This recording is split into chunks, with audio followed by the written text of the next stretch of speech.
আর একটা কথা বলে যাচ্ছি, মরে যাবার আগে অনেক মুখ্যমন্ত্রী দেখলাম, বর্তমানে আপনাদের যিনি মুখ্যমন্ত্রী আছেন তার সাথে আমার কোনো যোগাযোগ নেই, না জীবনে কোনো ফোন হয়েছে, না জীবনে তাকে কোনোদিন আমি কোনো সবাই দেখেছি, সভাতেও কোনোদিন দেখিনি, আর না আমি কোনোদিন তাকে কোনো চিঠি দিয়েছি, কোনো ফোন করেছি, এক কথায় কোনো যোগ নেই, no connection with chief minister. হিন্দু মুসলমানকে সমান চোখে দেখা এটা এক অদ্ভুত ব্যাপার। সমান চোখে দেখা, কীরকম সমান চোখে দেখা?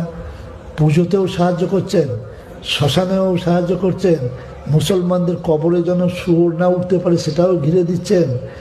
মসজিদের ইমামকে জীবনে কেউ চিন্তা করেনি যে কয়েক হাজার করে টাকা দেবো মাসে মাসে। মসজিদ 2-10টা নেই, 2-4 হাজার নেই, কয়েক লাখ আছে। প্রত্যেকটা মসজিদে টাকা দেয়া, গরিব ইমাম সাহেবদের একটু সংসারের উন্নতি হয়েছে, ওই মুয়াজ্জিনদের 1000 করে টাকা দেয়া করা তো দূরের কথা, কেউ ভাবেও নেই। মেয়েগুলো ছেলেগুলো, হিন্দু মুসলমান ছেলে মেয়েগুলো পড়বে, তারা যেন খেতে পায়, একটু ডিম দিয়ে ভাত খেতে পায়, তারা যাতে একটু খেয়ে মানুষ হোক, আর লেখাপড়া হোক না, খাবার জন্যই তারা যাচ্ছে। ফলে লেখাপড়া তাদের ভেজে ঢুকে যাচ্ছে, সব সাইকেল দিচ্ছে, জামা কাপড় দিচ্ছে, খাওয়াচ্ছে।